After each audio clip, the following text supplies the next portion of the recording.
നല്ല രീതിയിൽ ഓരോ മേഖലയിലും പരിഹാര നടപടികളുണ്ടായി. പക്ഷേ നമുക്ക് മറ്റൊട്ടേറെ പ്രതിസന്ധികൾ ഈ കാലയളവിൽ നേരിടേണ്ടി വന്നു. അതാണ് 2018 നൂറ്റാണ്ടിലെ മഹാപ്രളയം, അടുത്ത വർഷമുണ്ടായ അതിരൂക്ഷമായ കാലവർഷക്കെടുതി, തൊട്ടു പിന്നാലെ വന്ന കോവിഡ് മഹാമാരി, അതിനെല്ലാം മുൻപ് ഓക്കിയും നിപ്പയും. ഇതെല്ലാം നമ്മുടെ സംസ്ഥാനത്തിന് നേരിടേണ്ടി വന്ന കടുത്ത വെല്ലുവിളികളായിരുന്നു. എന്നാൽ ഈ എല്ലാ വെല്ലുവിളികളെയും മറികടക്കാൻ നമുക്കായി. കേരളത്തിന് നല്ല രീതിയിൽ മുന്നേറാനായി.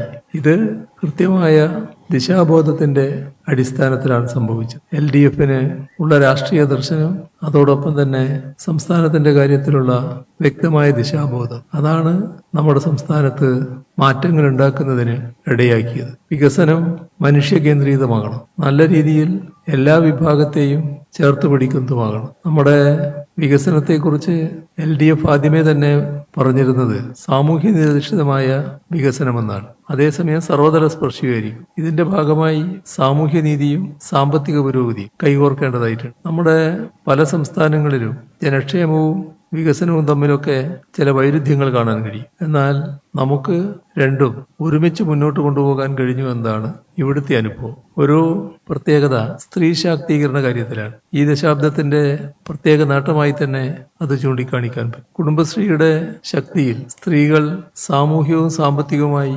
മുന്നേറുകയുണ്ടായി. സ്ത്രീകളുടെ തൊഴിൽ പങ്കാളിത്തം 2017-18 26.5%, എന്നാൽ അത് 23-24 36.4% ഉയർന്നു. അതോടൊപ്പം വീട്ടമ്മമാർക്ക് സാമ്പത്തിക സഹായം, സ്വയം തൊഴിലവസരങ്ങൾ, സേവന മേഖലകളിൽ സ്ത്രീകൾക്ക് കൂടുതൽ പങ്കാളിത്തം, ഇത്തരം കാര്യങ്ങളൊക്കെ നമ്മുടെ സംസ്ഥാനത്തിന്റെ സാമൂഹിക ഘടനയെ വലിയ തോതിൽ സ്വാധീനിച്ചതും മാറ്റിയതുമായ ഇടപെടലായിരുന്നു. സാമൂഹ്യ സുരക്ഷയിൽ വലിയ മുന്നേറ്റമാണ് കേരളത്തിലുണ്ടായത്. ക്ഷേമ പെൻഷൻ 600 രൂപയായിരുന്നത് ഈ 10 വർഷക്കാലത്തെ അനുഭവം എടുത്താൽ 2000 രൂപയായി വർദ്ധിപ്പിക്കുകയുണ്ട്. കഴിഞ്ഞ 5 വർഷത്തെ കണക്ക് മാത്രം എടുത്താൽ 50,000 കോടി രൂപയാണ് ഇതിന് ചെലവഴിച്ചത്. അതേസമയം പട്ടയം 4.5 ലക്ഷത്തിലധികം പട്ടയം വിതരണം ചെയ്യാൻ നമുക്ക് കഴിഞ്ഞു. ലൈഫ് മിഷൻ വഴി 5 ലക്ഷത്തിലധികം വീടുകളാണ് നിർമ്മിച്ചു നൽകിയത്. അതിൽ 2 ലക്ഷത്തിലധികം വീടുകൾ പട്ടിക വിഭാഗങ്ങൾക്ക് മാത്രമായി ലഭിച്ചിട്ടുണ്ട്. ഇതിനു പുറമെ മത്സ്യത്തൊഴിലാളികൾക്കായി പുനർഗേഹം പദ്ധതി,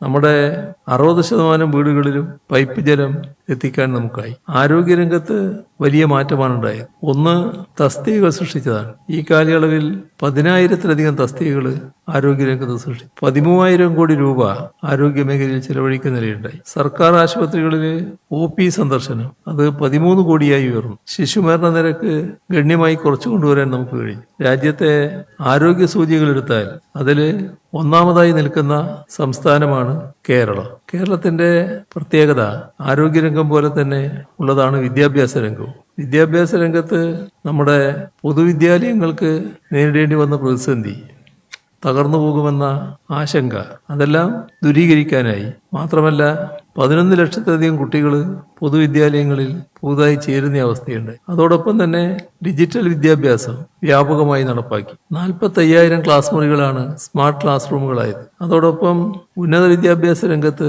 ദേശീയ തലത്തിൽ നല്ല മുന്നേറ്റം കൈവരിക്കാനായി. അടിസ്ഥാന സൗകര്യ രംഗത്ത് ഏകദേശം 2 ലക്ഷം കോടി നിക്ഷേപ പദ്ധതികളാണ് നടപ്പാക്കി. ദേശീയപാത വികസനം, വിഴിഞ്ഞം തുറമുഖം, K-ഫോൺ, ഇവയെല്ലാം കേരളത്തിന്റെ ഭാവി സമ്പദ് വ്യവസ്ഥയുടെ അടിത്തറയായി മാറുകയാണ്. വലിയ മാറ്റം വ്യവസായ രംഗത്തുണ്ടായി. ഈസ് ഓഫ് ഡൂയിങ് ബിസിനസ്സിൽ രാജ്യത്തെ തന്നെ 1-ാം സ്ഥാനം കേരളത്തിന് ലഭിച്ചു. IT മേഖലയിൽ തൊഴിൽ 26,000-ൽ നിന്ന് 2.5 ലക്ഷമായി ഉയർത്താനായി. സ്റ്റാർട്ടപ്പുകൾ 800-ൽ നിന്ന് 7,700 കൂടുതലായി. 1,96,000 കോടി നിക്ഷേപ വാഗ്ദാനം കൊച്ചിയിലെ ആഗോള നിക്ഷേപ സംഗമത്തിൽ നമുക്ക് ലഭിക്കുകയുണ്ടായി. അതോടൊപ്പം തന്നെ ദാവോസില് ആഗോള സമ്മിറ്റ് നടന്നപ്പോൾ അവിടെ ലഭിച്ച ഓഫർ 1,18,000 കോടി രൂപയുടെ നിക്ഷേപമായിരുന്നു. കേരളമാണ് നിക്ഷേപം സുരക്ഷിതമായി ഇരിക്കുന്ന ഇടം എന്ന് വ്യവസായികളും മറ്റും ചിന്തിക്കുന്ന അവസ്ഥ ഉണ്ടായിരിക്കും. ഇതൊക്കെ ചേർന്നുകൊണ്ട് തെളിയിക്കുന്ന ഒരു കാര്യമാണ് നമ്മുടെ LDF ഭരണത്തിൽ പൊതുവെ വളർന്നു വന്ന വിശ്വാസ്യത. എന്താണോ ജനങ്ങളോട് പറയുന്നത് അത് ചെയ്യുന്ന നില എല്ലാവരും പൊതുവെ അംഗീകരിക്കപ്പെടും. രാജ്യത്തെ ധനകാര്യ സ്ഥാപനങ്ങളിൽ ഏറ്റവും ആധികാരികമായ സ്ഥാപനം റിസർവ് ബാങ്ക് ഓഫ് ഇന്ത്യ ആണല്ലോ. ആ റിസർവ് ബാങ്ക് ഓഫ് ഇന്ത്യയുടെ കണക്കുകൾ ഇതിനെയൊക്കെ അംഗീകരിക്കുന്ന നിലയിലാണ് വന്നിട്ടുള്ളത്. 2025 December 11 handbook of statistics on Indian States reserve bank പ്രസിദ്ധീകരിച്ച ഒരു രേഖയാണ്. കേരളത്തിന്റെ സമ്പദ് വ്യവസ്ഥയിൽ ശ്രദ്ധേയമായ വളർച്ചയുണ്ടായി എന്നാണ് ഇതിൽ രേഖപ്പെടുത്തിയിരിക്കുന്നത്. 2016 നമ്മുടെ ആളോഹരി വരുമാനം 1,66,246 രൂപയായിരുന്നു. 1,66,246 രൂപ. ഇത് 2024-25 ഇരട്ടിയായിട്ട് വർദ്ധിക്കുകയാണ്. 3,08,338 രൂപയായി വർദ്ധിച്ചു. ആളോഹരി വരുമാനത്തിന്റെ വർധനമാണിത്. ഇതോടൊപ്പം തന്നെ സംസ്ഥാനത്തിന്റെ GDP നല്ല പുരോഗതി നേടിയതായിട്ടാണ് കാണാൻ കഴിയുക. 5.61 ലക്ഷം കോടി രൂപയായിരുന്നു നേരത്തെ. 5,61,000 കോടി രൂപയായിരുന്നു മൊത്തം GDP. അതിൽ നിന്ന് നമ്മൾ ഇപ്പോൾ എത്തിയത് 12,48,000 കോടി രൂപയായിട്ടാണ്. അപ്പോൾ സാമ്പത്തിക അടിത്തറ ശക്തമായ രീതിയിൽ വികസിപ്പിക്കാൻ കേരളത്തിന് കഴിഞ്ഞിരിക്കുന്നു. ഇത് സാമ്പത്തിക അടിത്തറ ശക്തമായ രീതിയിൽ വികസിച്ചതിന്റെ തെളിവ് കൂടിയാണ്. ഇത് മാത്രമല്ല, വ്യവസായ മേഖലയിലെ മൂല്യവർദ്ധനവ് ഇരട്ടിയിലധികമായി 2,67,000 കോടി രൂപയായിട്ട് ഇപ്പോൾ എത്തിക്കഴിഞ്ഞു. മാനുഫാക്ചറിംഗ് മേഖലയിലെ ഉൽപാദനം ചരിത്രത്തിലാദ്യമായി 1,00,000 കോടി രൂപ കടന്നിരിക്കും. മൂലധന ചെലവ് നാം കാണേണ്ടത് 12,417 കോടി രൂപയിൽ നിന്ന് 35,359 കോടി രൂപയായി എന്ന് പറഞ്ഞാൽ 3 ഇരട്ടിയായി വർദ്ധിച്ചു. സംസ്ഥാനത്തിന്റെ തനത് നികുതി വരുമാനം 38,995 കോടി രൂപയിൽ നിന്ന് 84,884 കോടി രൂപയായിട്ട് ഉയരുകയുണ്ട്. ഒന്നുകൂടി ആവർത്തിച്ച് ഞാൻ പറയാം, റിസർവ് ബാങ്ക് പ്രസിദ്ധീകരിച്ച കണക്കാണ്. അടിസ്ഥാന സൗകര്യ വികസനത്തിന് നാം വലിയ പ്രാധാന്യം നൽകിയതിൻ്റെ വസ്തുതകളാണ് ഇത്തരം കണക്കുകളിൽ കാണാൻ കഴിയുന്നത്. ഇപ്പം നമ്മുടെ ബാങ്ക് നിക്ഷേപങ്ങൾ 39,61,000 കോടി രൂപയിൽ നിന്ന് 89,48,000 കോടിയായി ഉയർന്നിരിക്കുന്നു. അപ്പോൾ ജനങ്ങളുടെ സാമ്പത്തിക ശക്തി വർദ്ധിക്കുന്നു. അതോടൊപ്പം ജനങ്ങളുടെ വിശ്വാസവും വർദ്ധിക്കുന്നു. അതിൻ്റെ ഭാഗമായിട്ടാണ് നിക്ഷേപം ഈ രീതിയിൽ വർദ്ധിച്ചത്.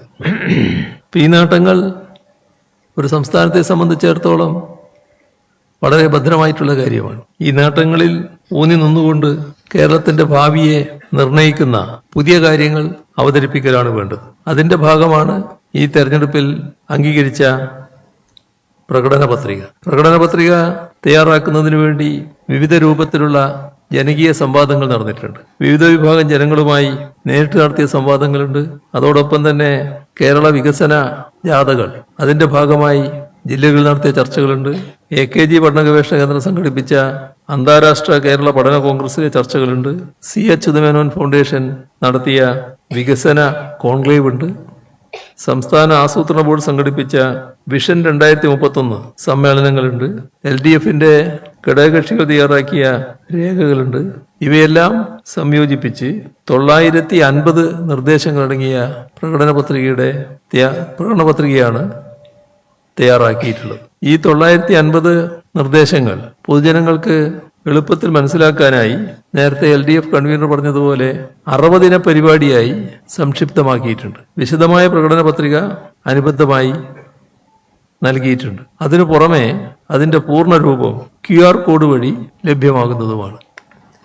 കേരളത്തെ വിജ്ഞാന സമ്പദ്ഘടനയിലേക്ക് മാറ്റുന്ന പ്രവർത്തനം അടുത്ത 5 വർഷത്തിനുള്ളിൽ പൂർത്തിയാക്കലാണ് ലക്ഷ്യമിടുന്നത്. അതിലൂടെ ഉണ്ടാകുന്ന സാമ്പത്തിക വളർച്ചയുടെ നേട്ടം കേരളത്തിലെ എല്ലാ പൗരന്മാർക്കും ലഭ്യമാക്കും.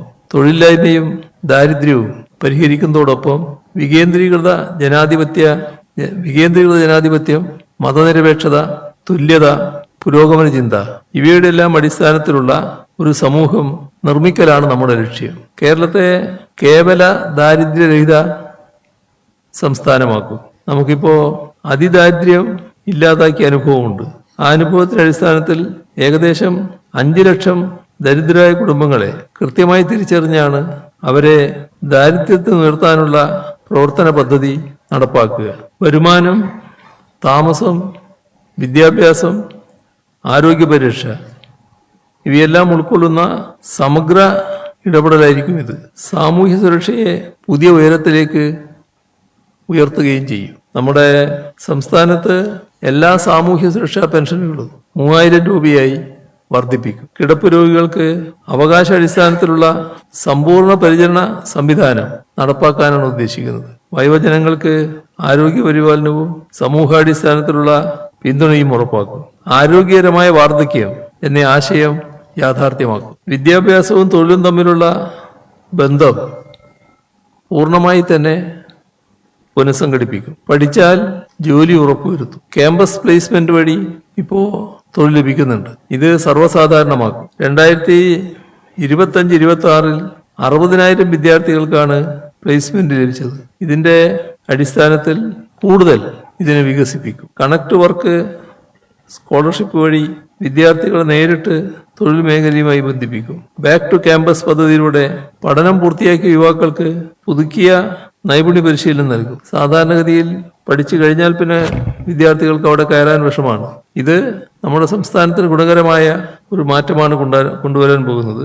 ബാക്ക് ടു ക്യാമ്പസ് പദ്ധതി അതിന്റെ ഭാഗമായി പഠനം പൂർത്തിയാക്കിയ യുവാക്കൾക്ക് പുതുക്കിയ നൈപുണ്യം ലഭിക്കുന്നതിന് നടപടി സ്വീകരിക്കും. യുവജനങ്ങളെ തൊഴിൽ ആയിട്ടാണ് ഇപ്പോൾ കാണുന്നത്. ആ അവസ്ഥയിൽ നിന്ന് മാറി തൊഴിൽ സൃഷ്ടിക്കുന്നവരാക്കി മാറ്റും. പലിശരഹിത വായ്പകൾ നൽകി പുതിയ സംരംഭങ്ങൾ ആരംഭിക്കാൻ പ്രോത്സാഹിപ്പിക്കും. അവർക്ക് പലിശയുടെ ബാധ്യത ഒഴിവാക്കാനാണ് പലിശരഹിത വായ്പകൾ ഒരുക്കുന്നത്. കോളേജുകളുമായി ബന്ധിപ്പിച്ചുള്ള ഇൻക്യുബേഷൻ ഹാക്കത്തോൺ, ഇന്നൊവേഷൻ സെന്ററുകൾ ഇതെല്ലാം വികസിപ്പിക്കും. ഗ്ലോബൽ കേപ്പബിലിറ്റി സെന്ററുകളുടെ എണ്ണം ഇപ്പൊ 40 അത് 120 ഉയർത്താൻ നമുക്ക് കഴിഞ്ഞു. നല്ല വർധനവാണ് ഉണ്ടായത്. ഏകദേശം 2 ലക്ഷം ഉയർന്ന നിലവാരത്തിലുള്ള തൊഴിൽ അവസരങ്ങൾ ഈ മേഖലയിൽ സൃഷ്ടിക്കാനാകുമെന്നാണ് കണക്കാക്കുന്നത്. നമ്മുടെ സ്ത്രീകളുടെ സാമ്പത്തിക പങ്കാളിത്തത്തിൽ ചരിത്രപരമായ ചുവടുവെപ്പാണ് ഉണ്ടാവുക. സ്ത്രീകളുടെ തൊഴിൽ പങ്കാളിത്തം 50% ഉയർത്തും. ഇത് സാമൂഹ്യ സാമ്പത്തിക മാറ്റത്തിന്റെ പരിപാടിയാണ്. കുടുംബശ്രീയുടെ നേതൃത്വത്തിൽ തൊഴിൽ ശൃംഖലകൾ വികസിപ്പിക്കും. വീടിനടുത്ത് ജോലി ചെയ്യാനുള്ള വർക്ക് നിയർ ഹോം സംവിധാനം നല്ല നിലയിൽ വ്യാപിപ്പിക്കും. നമ്മുടെ സുരക്ഷിത ഗതാഗതം ഉറപ്പാക്കുന്നതിന് നടപടി സ്വീകരിക്കും. കുട്ടികൾക്കായുള്ള ആഫ്റ്റർ സ്കൂൾ കെയർ സംവിധാനങ്ങൾ നല്ല രീതിയിൽ വ്യാപിപ്പിക്കും. സ്കൂൾ കെയർ സംവിധാനങ്ങൾ നല്ലതുപോലെ വ്യാപിപ്പിക്കും. സേവന സംരംഭങ്ങൾ, സാന്ത്വന പരിചരണം, ടെക്നോളജി സേവനങ്ങൾ, വാതിൽപ്പടി സേവനം ഇവയെല്ലാം പുതിയ തൊഴിൽ മേഖലകൾ സ്ത്രീകൾക്കായി തുറക്കുന്ന സ്ഥിതി വരും. നമ്മുടെ തൊഴിലുറപ്പ് പദ്ധതി അത് കൂടുതൽ ശക്തിപ്പെടുത്തും. കേന്ദ്ര സർക്കാർ നിയന്ത്രണങ്ങൾക്ക് എതിരെ ശക്തമായ നില നാം സ്വീകരിച്ചു വരുന്നുണ്ട്. അത് തുടരുക തന്നെ ചെയ്യും. ആവശ്യമായാൽ സംസ്ഥാന വിഭവങ്ങൾ ഉപയോഗിച്ച് തൊഴിൽ ദിനങ്ങൾ വർദ്ധിപ്പിക്കുന്ന നടപടിയും സ്വീകരിക്കും. ഗ്രാമീണ മേഖലയിലെ വരുമാനം ഉറപ്പാക്കുന്നതാണ്. വ്യവസായവൽക്കരണത്തിന് പുതിയ വേഗം നൽകും. 2015-16 10.14% മാനുഫാക്ചറിംഗ് മേഖല. 2024-25 13% ഇത് ഉയർന്നു. 2031 ഇത് 13 നിന്ന് 16% ഉയർത്താനാകുമെന്നാണ് പ്രതീക്ഷിക്കുന്നത്. നമ്മുടെ വ്യവസായ ഇടനാഴികൾ, ലോജിസ്റ്റിക് ഹബ്ബുകൾ, ക്ലസ്റ്ററുകൾ ഇവയെല്ലാം വികസിപ്പിക്കും. വിഴിഞ്ഞം തുറമുഖം യാഥാർത്ഥ്യമായിട്ടുണ്ട്. അതിൽ കേന്ദ്രീകരിച്ചുള്ള വ്യവസായ വികസനം കൂടുതൽ ശക്തമാക്കും. കൃഷി, മത്സ്യബന്ധനം, പരമ്പരാഗത വ്യവസായങ്ങൾ എന്നിവയെ സംരക്ഷിക്കുകയും നവീകരിക്കുകയും ചെയ്യും. ജലസേചന വികസനം, വിപണന സൗകര്യങ്ങൾ, വിലസ്ഥിരത, പുനരധിവാസം ഇവയെല്ലാം കൂടുതൽ ശക്തിപ്പെടുത്തും. മനുഷ്യ വന്യജീവി സംഘർഷം കുറക്കുന്നതിനുള്ള പ്രത്യേക ഇടപെടലുകൾ നടത്തും. പട്ടികജാതി പട്ടികവർഗ വിഭാഗങ്ങൾക്കും ഭിന്നശേഷിക്കാർക്കും കൂടുതൽ കേന്ദ്രീകൃത വികസന പദ്ധതികൾ നടപ്പാക്കും. വിദ്യാഭ്യാസം, തൊഴിൽ, താമസം, സാമൂഹ്യ സുരക്ഷ എല്ലാ മേഖലകളിലും തുല്യത ഉറപ്പാക്കും. പൊതുവിതരണ സംവിധാനം കൂടുതൽ ശക്തിപ്പെടുത്തും. ഭക്ഷ്യസുരക്ഷ ഉറപ്പാക്കും. വിലക്കയറ്റം പിടിച്ചു നിർത്താൻ കർശന നടപടികൾ സ്വീകരിക്കും. വിദ്യാഭ്യാസ രംഗത്ത് ഗുണമേന്മ ഉയർത്തും. നൈപുണ്യ വികസനവും ഗവേഷണവും കൂടുതൽ ശക്തിപ്പെടുത്തും. ഉന്നത വിദ്യാഭ്യാസം അന്താരാഷ്ട്ര നിലവാരത്തിലേക്ക് ഉയർത്തും. ആരോഗ്യരംഗത്ത് എല്ലാ ജനങ്ങൾക്കുമുള്ള പരിരക്ഷ കൂടുതൽ ശക്തിപ്പെടുത്തും. നമ്മുടെ സംസ്ഥാനത്ത് മികച്ച ആരോഗ്യ സംരക്ഷണം മുതൽ ഉയർന്ന ചികിത്സ വരെ സർക്കാർ സംവിധാനത്തിലൂടെ ലഭ്യമാക്കുന്നതിനുള്ള നടപടികൾ സ്വീകരിക്കും. അടിസ്ഥാന സൗകര്യ വികസനം ഇപ്പോൾ നല്ല നിലയിലായിട്ടുണ്ട്. അത് അടുത്ത ഘട്ടത്തിലേക്ക് കടക്കും. റോഡുകൾ, വൈദ്യുതി, ജലം, ഡിജിറ്റൽ കണക്ടിവിറ്റി ഇവയെല്ലാം കൂടുതൽ ശക്തിപ്പെടുത്തും. കെ ഫോൺ പോലുള്ള പദ്ധതികൾ വഴി ഡിജിറ്റൽ ഉൾക്കൊള്ളൽ ഉറപ്പാക്കും. ടൂറിസം, IT, സ്റ്റാർട്ടപ്പ് മേഖലകളിൽ കൂടുതൽ വളർച്ച ഉറപ്പാക്കും. കേരളത്തെ വിജ്ഞാന സമ്പദ്ഘടനയാക്കി മാറ്റുന്നതിനുള്ള അടിത്തറ കൂടുതൽ ശക്തമാക്കും. പരിസ്ഥിതി സംരക്ഷണവും വികസനവും തമ്മിൽ സന്തുലിത സമീപനം സ്വീകരിക്കും.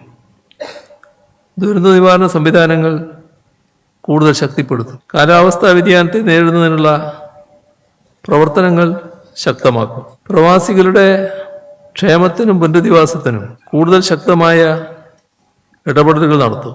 അവരുടെ സാമ്പത്തിക പങ്കാളിത്തം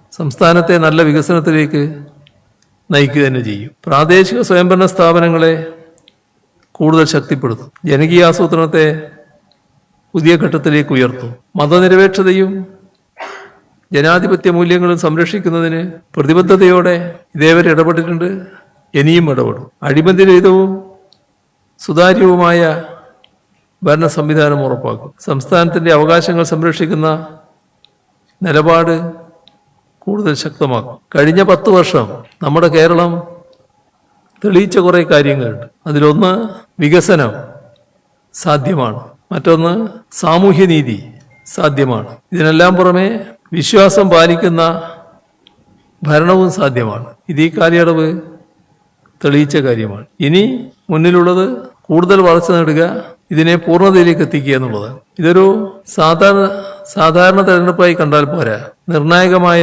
ഒരു തെരഞ്ഞെടുപ്പാണ്. കേരളത്തിന്റെ ജനങ്ങളെ ചേർത്ത് പിടിച്ചാണ് ഞങ്ങൾ മുന്നോട്ട് പോയിട്ടുള്ളത്. എല്ലാ കാലത്തും ജനങ്ങളെ വിശ്വാസത്തിലെടുത്തുകൊണ്ടാണ് മുന്നോട്ട് പോയത്. ജനങ്ങൾ ഞങ്ങളെയും വിശ്വസിച്ചിട്ടുണ്ട്. ആ വഴിക്ക് തന്നെയാണ് ഇപ്പോഴും LDF സഞ്ചരിക്കുന്നത്, ജനങ്ങളുടെ അതേ വഴിക്ക് തന്നെ. അതുകൊണ്ട് തന്നെ LDFന് ഒരു തരത്തിലുള്ള ആശങ്കയുമില്ല. ഈ തെരഞ്ഞെടുപ്പിൽ നല്ല വിജയം ജനങ്ങൾ LDFന് സമ്മാനിക്കുമെന്ന് തന്നെയാണ് LDF കരുതുന്നത്. ഇത്രയാണ് ആമുഖമായി പറയാനുള്ളത്. FCRAയുടെ നിലപാട് നേരത്തെ തന്നെ വ്യക്തമാക്കി കഴിഞ്ഞതാണ്. ഇത് ഒരു രാജ്യം, ആ രാജ്യത്തെ ജനങ്ങളെ ആകെ വിശ്വാസത്തിലെടുക്കണം. ജനങ്ങളിൽ ഒരു വിഭാഗത്തെ സംശയത്തോടെ വീക്ഷിക്കുന്ന നില ഒരു തരത്തിലും ഗുണം ചെയ്യുന്നതല്ല. എന്നാൽ നമ്മുടെ രാജ്യത്ത് ഇപ്പോൾ സ്വീകരിച്ചു വരുന്ന നില ചില വിഭാഗം ജനങ്ങളിൽ, പ്രത്യേകിച്ച് ന്യൂനപക്ഷ വിഭാഗങ്ങളിൽ കടുത്ത ആശങ്ക നിലനിൽക്കുകയാണ്. ഇതൊരു പ്രത്യേക ഘട്ടത്തിൽ മാത്രം ഉണ്ടായതല്ല, കുറേ നാളായി അത് തുടരുകയാണ്. ഈ ആശങ്ക ലഘൂകരിക്കത്തക്ക നിലപാടുകളല്ല വന്നിട്ടുള്ളത്. ആശങ്ക വർദ്ധിപ്പിക്കുന്നതിനുള്ള നടപടികൾ മാത്രമേ ഗവൺമെൻറ് ഭാഗത്ത് നിന്ന് വന്നിട്ടുള്ളൂ. അതിലേറ്റവും കടുത്തതാണ് ഈ പറഞ്ഞ FCRA. ഇത് ന്യൂനപക്ഷ വിഭാഗത്തെ ലക്ഷ്യമിട്ടുകൊണ്ടുള്ള ഒരു പദ്ധതിയാണ് എന്നാണ് പൊതുവെ ആളുകൾ കാണുന്നത്. അത് ആ നിലക്ക് തന്നെയാണ് സംസ്ഥാന ഗവൺമെൻറ്റും അത് പങ്കുവെക്കുന്നത്. അതിൻ്റെ അടിസ്ഥാനത്തിലാണ് പ്രധാനമന്ത്രിയോടക്കം ആവശ്യപ്പെട്ടത് അടിയന്തരമായി ഇത് പിൻവലിക്കണമെന്ന്. കാരണം നമ്മുടെ നാട്ടിൽ നല്ല നിലക്ക് പ്രവർത്തിക്കുന്ന ഒട്ടേറെ സ്ഥാപനങ്ങളുണ്ട്. ആ സ്ഥാപനങ്ങൾ പ്രവർത്തിക്കുന്നത് അവരുണ്ടാക്കുന്ന ലാഭത്തെ കൊണ്ടല്ല.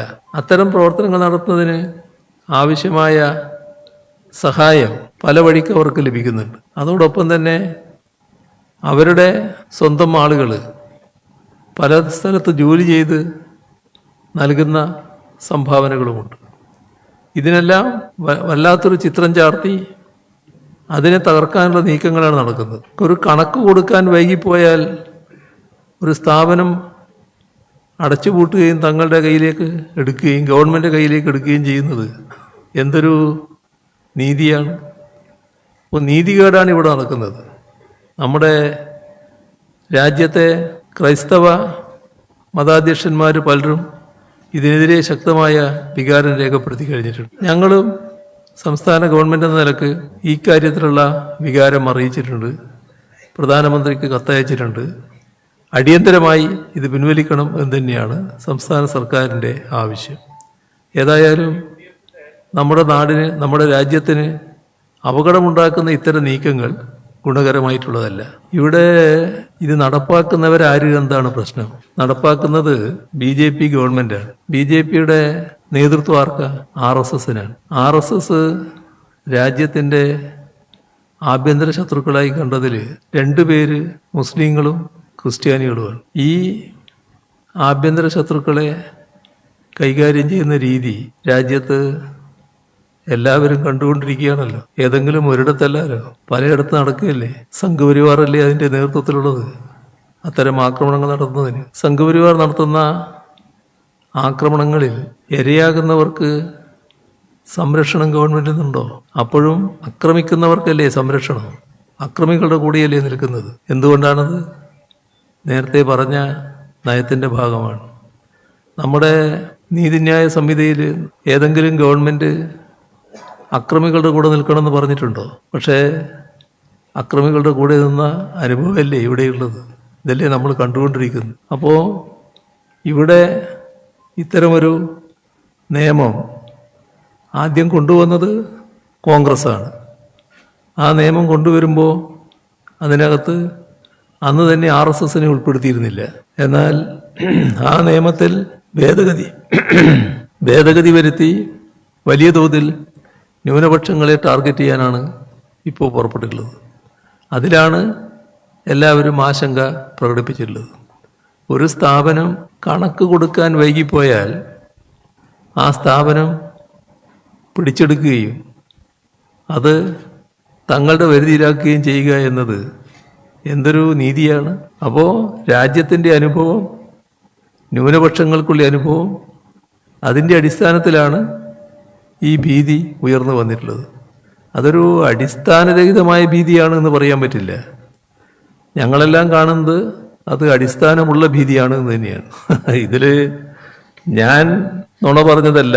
ഇപ്പോൾ 2011-16 കാലത്തെക്കുറിച്ച് ഇങ്ങനെയൊരു തെറ്റായ പ്രചരണം കുറച്ച് കാലമായി നടത്തിക്കൊണ്ടിരിക്കുന്നുണ്ട്. 4 ലക്ഷത്തിലധികം വീട് നിർമ്മിച്ചു എന്നുള്ളത്. യഥാർത്ഥത്തിൽ എത്ര വീട് നിർമ്മിച്ചു എന്നത് അന്നത്തെ മുഖ്യമന്ത്രി തന്നെ വെളിപ്പെടുത്തിയ കാര്യമാണ് ഞാൻ എടുത്തു പറഞ്ഞത്. ഇവിടെ ഏതെങ്കിലും കണക്കിൽ ഔദ്യോഗികമായി അംഗീകരിച്ചതോ നാടിൻ്റെ അനുഭവത്തിൽ എവിടെയെങ്കിലും കാണാൻ കഴിയുന്നതോ അല്ല ഈ 4 ലക്ഷം. നമ്മുടെ നാട്ടിലെല്ലാവരും ജീവിക്കുകയാണല്ലോ. ഏതെങ്കിലും ഭാഗത്ത് ഈ പറയുന്ന കണക്കുകളുണ്ടോ, വീടുകളുണ്ടോ? അപ്പോൾ ഒരു തരത്തിലും ശരിയല്ലാത്ത ഒരു കാര്യമാണ് പ്രതിപക്ഷ നേതാവ് ആവർത്തിച്ച് പറഞ്ഞുകൊണ്ടിരിക്കുന്നത്. അതിലൊരു പ്രത്യേക മികവ് അദ്ദേഹത്തെ പോലുള്ളവർ കാട്ടുന്നുണ്ട് എന്നുള്ളതാണ് ഇവിടെ കാണാൻ കഴിയുന്ന കാര്യം. ഇവിടെ ഓർമ്മിക്കേണ്ട കാര്യം, UDF കാലത്ത് ഈ ലൈഫ് മിഷൻ പോലുള്ള ഒരു കേന്ദ്രീകൃത ഭവന നിർമ്മാണ പദ്ധതി ഉണ്ടായിരുന്നു. ചെറിയ തുക കൊടുത്ത് വീട് നിർമ്മിക്കുന്ന ഒരു പദ്ധതിയായിരുന്നല്ലോ. ആ പദ്ധതിയുടെ ഭാഗമായി വീട് നിർമ്മിക്കാൻ പുറപ്പെട്ടവർ പാവങ്ങളല്ലേ, വീട് പൂർത്തിയാക്കാൻ കഴിഞ്ഞു. ഇപ്പോൾ ലൈഫ് മിഷൻ വന്നപ്പോഴുള്ള അനുഭവം നിങ്ങൾ ഓർക്കുന്നില്ലേ? വിവിധ പദ്ധതികളുടെ ഭാഗമായി വീട് നിർമ്മിക്കുന്നതിൽ തടസ്സം വന്ന് വഴിക്കിട്ടുപോയ വീടുകൾ പൂർത്തീകരിക്കുന്നതിനാണ് ആദ്യം മുൻഗണന കൊടുത്തത്. കാരണം അന്നത്തെ പൈസ വീട് നിർമ്മിക്കാൻ തികയുമായിരുന്നില്ല. പിന്നെ ഈ പാവങ്ങൾക്ക് വീട് നിർമ്മിക്കാനും പറ്റില്ല. ലൈഫ് മിഷനിൽ 4 ലക്ഷം രൂപയാണ് നൽകുന്നത്. അതിൻ്റെ ഭാഗമായി നല്ലൊരു വീട് നിർമ്മിക്കാനാവും. ഈ പുതിയ പദ്ധതി വന്നപ്പോൾ പഴയ കണക്ക് ഏതായാലും വീട് നിർമ്മിക്കുന്നതിനാവശ്യമായ ഏത് ലെവൽ വരെ എത്തിയോ അത് കഴിച്ച് ബാക്കിയുള്ള 4 ലക്ഷത്തിൻ്റെ ബാക്കി വരുന്ന എത്രയാണോ അത് കൊടുക്കുക എന്നുള്ള നിലപാടാണ് ആ ലൈഫ് മിഷൻ പദ്ധതിയിലെടുത്തത്. ഇവിടെ നമ്മൾ കാണേണ്ടത് അന്ന് 2016 ഉമ്മൻചാണ്ടിയുടെ ഗവൺമെൻറ്റിൻ്റെ അവസാന കാലമാണല്ലോ 2016. അന്ന് കോടിയേരി ബാലകൃഷ്ണൻ നിയമസഭയിൽ ഒരു ചോദ്യം ചോദിച്ചിരുന്നു. അന്ന് പറഞ്ഞത് ഈ പറഞ്ഞ കണക്കല്ല, ഓരോ കൂട്ടറും ഓരോ മേഖലയും കൊടുത്തിട്ടുള്ള കണക്കുകളുടെ വീടുകളുടെ ഒരു കണക്ക് അവതരിപ്പിക്കുകയാണ് ചെയ്തത്. അതെല്ലാം കൂട്ടിയാൽ ആകെ ഞാൻ പറഞ്ഞ 4000 എത്തും, അതിനപ്പുറത്തില്ല. ഇത് ഉമ്മൻചാണ്ടി തന്നെ അസംബ്ലിയിൽ വ്യക്തമാക്കിയ കണക്കാണ്. അപ്പോൾ ഞാൻ നുണ പറയുന്നതല്ല, നുണ നാട്ടിൽ ആരാണ് പറഞ്ഞുകൊണ്ടിരിക്കുന്നത് എല്ലാവരും കാണുന്നുണ്ട്. നുണയെ മാത്രം ആശ്രയിക്കുന്നതിൻ്റെ ഭാഗമായി വീണ്ടും വീണ്ടും ഇത് പറയുന്നു എന്ന് മാത്രമേ ഉള്ളൂ. ഇവിടെ നമ്മൾ കാണേണ്ടത് നമ്മുടെ ഓരോരുത്തർക്കും ഓരോ രീതികളുണ്ട്, ഓരോ ശൈലികളുണ്ട്. CPIMൻ്റെ പതിവും രീതികളും എല്ലാവർക്കും അറിയാവുന്നതാണ്. അത് കൃത്യമായി ഈ പിരിച്ച തുക ഏതാവശ്യത്തിനാണോ ആ ആവശ്യത്തിന് ചെലവിടും എന്നുള്ളതാണ്. ഇത് മാത്രമല്ല, ഏത് കാര്യത്തിനും CPIM പണം പിരിക്കാറുണ്ട്. പക്ഷേ എപ്പോഴും ആ പിരിച്ച പണം ഏതാവശ്യത്തിനാണോ അതിന് ചെലവിടുന്നതാണ് രീതി. അതുകൊണ്ട് തന്നെ ജനങ്ങൾ CPIMനെ വിശ്വാസത്തിലെടുത്ത് ചോദിക്കുന്ന കാര്യങ്ങൾ അതിന് തന്നെ നിർവഹിക്കുമെന്ന ധാരണയിൽ പണം നൽകുകയും ചെയ്യും. ഇതിനു മുൻപും വിവിധ സ്ഥലങ്ങളിൽ ദുരന്തങ്ങളുണ്ടായപ്പോൾ CPIM സഹായിച്ചിട്ടുണ്ട്. എല്ലാം ആ പിരിച്ച പണം മുഴുവൻ സഹായിക്കുന്ന നിലയാണ് ഉണ്ടായിട്ടുള്ളത്. ഇവിടെ ഇത്തരമൊരു ഘട്ടത്തിൽ CPIMൻ്റെ വ്യക്തമായ നില അറിയാമെങ്കിലും ഒന്നിരിക്കട്ടെ എന്ന് വെച്ച് CPIMനെതിരെ ഒരാക്ഷേപം ഉന്നയിച്ചതാണ്. അതിനിപ്പോൾ പാർട്ടി കേന്ദ്ര കമ്മിറ്റി തന്നെ പൂർണ്ണമായി വ്യക്തത വരുത്തി കഴിഞ്ഞിട്ടുണ്ട്. ആർക്കും സംശയമില്ലാത്തൊരു കാര്യമാണ്. എങ്കിലും ഉന്നയിക്കപ്പെട്ടൊരു കാര്യം എന്നുള്ള നിലക്ക് അതിന് വ്യക്തത വരുത്തി കഴിഞ്ഞു. പിരിച്ച സംഖ്യയും കൊടുത്ത സംഖ്യയും തമ്മിൽ വ്യത്യാസമില്ല എന്നുള്ളത്, അതാണ് വസ്തുത. അല്ല, അതൊക്കെ ഇപ്പം എല്ലാവർക്കും അറിയാവുന്ന കാര്യമല്ലേ. നമ്മുടെ വയനാട് ദുരന്തത്തിൻ്റെ ഭാഗമായി അവിടെ വീടുകൾ നിർമ്മിച്ച് നൽകുക എന്നുള്ളത് നമ്മളെല്ലാവരും കണ്ട കാര്യമാണ്. അതിൽ അവരോടാണ് ആദ്യം ചോദിച്ചത്, എങ്ങനെയാണ് നിങ്ങളുടെ പുനരധിവാസം വേണ്ടത്, സർക്കാർ ചോദിച്ചത്. അപ്പോൾ അവർ പറഞ്ഞു, ഞങ്ങളെല്ലാവരും ഒരു കുടുംബം പോലെ കഴിഞ്ഞവരാണ്. നിങ്ങൾ പുനരധിവാസത്തിൻ്റെ ഭാഗമായി സഹായം തന്നാൽ ഞങ്ങൾ ഓരോ കൊമ്പത്തായി പോകും. ഞങ്ങളെല്ലാവരും കൂടി ഒരിടത്ത് താമസിക്കാനുള്ള സൗകര്യം ഉണ്ടാക്കണം. അങ്ങനെയാണ് ടൗൺഷിപ്പിൻ്റെ ആലോചന തുടങ്ങുന്നത്. അവർ നല്ല രീതിയിൽ സ്വാഗതം ചെയ്തു. ടൗൺഷിപ്പിൻ്റെ അത്തരമൊരു ആശയം വന്നപ്പോൾ അന്ന് തൊട്ട് അതുമായി ബന്ധപ്പെട്ടുള്ള ചർച്ചകൾ പ്രതിപക്ഷവുമായി നടത്തുന്നുണ്ട്. പ്രതിപക്ഷ നേതാവും ഉപനേതാവുമായി നടത്തുന്നുണ്ട്. അവർ കൂടി സമ്മതിച്ച കാര്യങ്ങളാണ് പൊതുവെ നടപ്പാക്കപ്പെടുന്നത്. അന്ന് കണ്ടത് സ്ഥലമെടുക്കുക, വീട് നിർമ്മിക്കുക, വീട് ഏകീകൃത രൂപത്തിലാവുക. ആ വീടിന് ഇപ്പോൾ വീടിൻ്റെ ഓഫർ നൽകിയവർ കുറേ ആൾക്കാരുണ്ട്. അവരോട് പണം വാങ്ങുക, അവരിൽ നിന്ന് ഒരു വീടിൻ്റെ പണം കണക്കാക്കി ആ പണം വാങ്ങുക, വീട് ഏകീകൃത രൂപത്തിൽ നിർമ്മിക്കുക. ഇതൊക്കെ ധാരണയായ കാര്യമാണ്. പക്ഷേ അന്ന് തന്നെ ഓരോരുത്തരുടെയും രീതിയും ശീലമൊക്കെ എല്ലാവർക്കും അറിയാമല്ലോ. അതുകൊണ്ട് ചില സംശയങ്ങളുണ്ടായിരുന്നു. ഈ ഇത്ര വീട് തരാമെന്നൊക്കെ പറയുമ്പം ചിലർ ആ വീട് തരുമോ, അതിന് പൈസ തരുമോ എന്നുള്ളത്. അതുകൊണ്ട് ഒരു കാര്യം വ്യക്തമാക്കിയിരുന്നു, ഈ ആര് പൈസ തന്നാലും തന്നില്ലെങ്കിലും ഈ കുടുംബങ്ങൾക്ക് വീട് നിർമ്മിച്ച് നൽകുക എന്നുള്ളത് സർക്കാരിൻ്റെ ബാധ്യതയാണ്. അത് സർക്കാർ നിറവേറ്റുക തന്നെ ചെയ്യും. അതാണ് സർക്കാർ ഇപ്പോൾ ചെയ്തത്. ഈ വാഗ്ദത്തത്തിൽ നിന്ന് പലരും പിൻവാങ്ങി. അപ്പോൾ ചിലരെങ്കിലും കരുതിയിട്ടുണ്ടാകും അവരുടെ കയ്യിൽ കാശുണ്ട് എന്നുള്ളത്. എന്നാൽ കാശില്ല എന്നിപ്പോൾ വ്യക്തമായല്ലോ. എവിടെയും കാശില്ല എന്നല്ലേ വന്നത്. കണക്ക് എവിടെയെന്ന് ചോദിക്കുമ്പോൾ ആ കണക്ക് പറയാനില്ലല്ലോ. ഇപ്പോഴും വ്യക്തത വരുത്തുന്നില്ലല്ലോ. എവിടെയും ആ പണമില്ലല്ലോ.